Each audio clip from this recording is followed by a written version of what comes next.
দক্ষিণ দমদম পৌরসভার ৬ নম্বর ওয়ার্ডের নবোদয় জিম ক্লাবের পক্ষ থেকে এই প্রথমবার রক্তদান উৎসবে এবং বসে আঁকো প্রতিযোগিতার আয়োজন করা হয়। সমাজের বিশিষ্ট ব্যক্তিত্বদের সম্মান জ্ঞাপন করা হয়। সকাল থেকেই এই অনুষ্ঠানের শুভ সূচনা হয়। বর্তমান সময়ে রক্তের সংকট, বিভিন্ন ব্লাড ব্যাংকের কথা মাথায় রেখেই নবোদয় ক্লাব এবং এলাকার গণ্যমান্য ব্যক্তিত্বরা এই উৎসবে সামিল হয়েছে। এছাড়াও দক্ষিণ দমদম পৌরসভার ৮ নম্বর ওয়ার্ডের পৌরপিতা ও ৬ নম্বর ওয়ার্ডের অবজারভার অভিজিৎ মিত্র উপস্থিত ছিলেন এবং সাহায্যের হাত বাড়িয়ে দিয়েছিলেন। উপস্থিত ছিলেন তিমির মুখার্জি, পাপিয়া বিশ্বাস, সমাজের বিশিষ্ট ব্যক্তিত্বরা। সমগ্র অনুষ্ঠানের আহ্বায়ক পুলক দাস, নবোদয় জিম ক্লাবের সদস্যরা। দমদম থেকে নিউজ ইন বাংলা।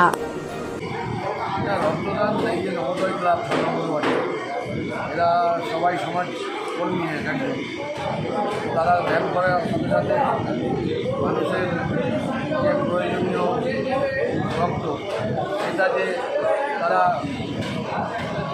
তাদের যে রক্তের যে অভাব, সেটা যে বুঝতে পেরেছে নবোদয় সংঘ। এই জন্য নবোদয় সংঘকে আগে সবার আগে ধন্যবাদ জানানো যে তারা শরীরচর্চার পাশাপাশি এটা মানুষের প্রয়োজনীয় মূল্যবান জিনিসের কথা ভেবে এগিয়ে এসেছে। আমি আপনাদের এই চ্যানেলের মারফত এই এলাকার সমস্ত মানুষকে বলতে চাই যে এই সমস্ত শিশির বল, পুলক, সরস্বতী, বিদ্যা, এদের মতন লোকেরাই সারা বছর মানুষের পাশে থাকে, মানুষের জন্য ভাবে, মানুষের হয়ে কাজ করে। আপনারা এদের পাশে থাকবেন। আমরা নবোদয় জিম ক্লাব পক্ষ থেকে আজকে সারাদিন ব্যাপী আমরা একটা রক্তদান উৎসব থেকে শুরু করেছি এবং বাচ্চাদের 4টে বিভাগ করে আমরা ড্রয়িং কম্পিটিশান করেছি।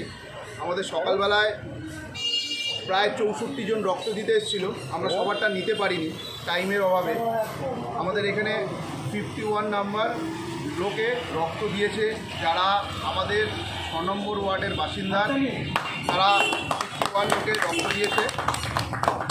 এবং আমাদের সন্ধ্যেবেলায় যে একটা ড্রয়িং কম্পিটিশান ছিল, সেই ড্রয়িং কম্পিটিশানে আমাদের 94 জন বাচ্চা পার্টিসিপেট করেছে ড্রয়িংয়ে। আমরা এই সোশ্যাল কাজের মধ্যে থেকে আমাদের ক্লাবকে আগিয়ে নিয়ে যাব। আগামী দিন আমরা এই রকম প্রোগ্রামের মধ্যে নিজেরা যুক্ত থাকবো, এরকম প্রোগ্রাম আরও করব।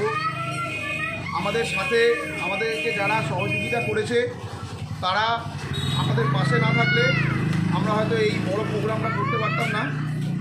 তাদের নাম না বললেই নয়। আমাদের ওয়ার্ডের অবজারভার অভিজিৎ মিত্র মহাশয়, পাপিদা, তিনি আমাদের এই অনুষ্ঠানগুলো করার জন্য অনেক সহযোগিতা করেছেন। তার নির্দেশে সে যেইভাবে আমাদেরকে অনুষ্ঠানটা করার জন্য সহযোগিতা করেছে, আমরা জাস্ট সেইভাবেই করেছি, সবাই সেইভাবে ফলো করেছি। তো করে আমরা আজকে সাকসেস হয়েছি। আমাদের ব্লাড ডোনেশন ক্যাম্পটাও একদম 100% হয়েছে এবং আমাদের যেই অঙ্কন প্রতিযোগিতাটা ছিল, সেটা আমরা 94টা বাচ্চাকে নিয়ে করেছি, সেটা আমাদের সাকসেসফুল হয়েছে। রক্তদান শিবির আমি বললাম যে অত্যন্ত সচেতন এবং দায়িত্বশীল যারা ক্লাব সংগঠন, তারা এই ধরনের সামাজিক কাজে এগিয়ে আসে এবং রক্তদান শিবিরের আয়োজন করা শুধু ক্লাব সংগঠন আমাদের প্রত্যেকেরই একটা দায়বদ্ধতা থেকে যায়। কারণ রক্ত আমি জানি না আমার ফ্যামিলির লোক কখন অসুস্থ হয় এবং তার একটা তার ব্লাডের প্রয়োজন, এবং যখনই আমি সেটা ফেস করবো যে আমরা মানে ব্লাড ব্যাংকগুলোতে এখন রক্ত পাঠাচ্ছি, মানে দেখা যায় রক্তগ্রহীতার সংখ্যা অনেক বেশি।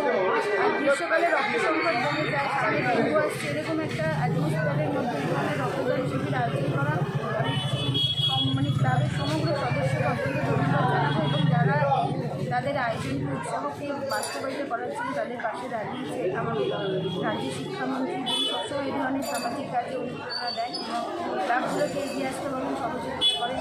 অধ্যাপক রাজ্যভূষণ মহাশয়কে আন্তরিক ধন্যবাদ জানাবো আমাদের সাংসদ অধিবক্তা সৌগত রায় মহাশয়কে এবং সর্বোপরি আমাদের 6 নম্বর ওয়ার্ডের পর্যবেক্ষক, তিনি ভীষণভাবে ঐকান্তিক, তার উদ্যোগে এই রক্তদান শিবির, এই সামাজিক মানে সাংস্কৃতিক সন্ধ্যা মাননীয় অনুষ্ঠান শুধু রক্তদান না, এই যে ছোটো ছোটো বাচ্চাদের নিয়ে একটা আঁকা বসে আঁকা প্রতিযোগিতা, এত সুন্দর তাদের প্রতিভা, একটা প্রতিভা উন্মোচনের মঞ্চ।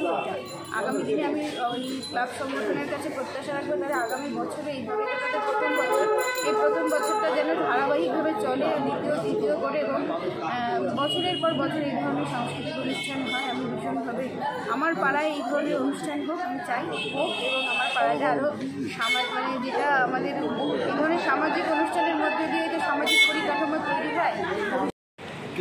তোমার নাম কি? অনুষ্ণা আহির, তুমি কোন ক্লাসে পড়ো?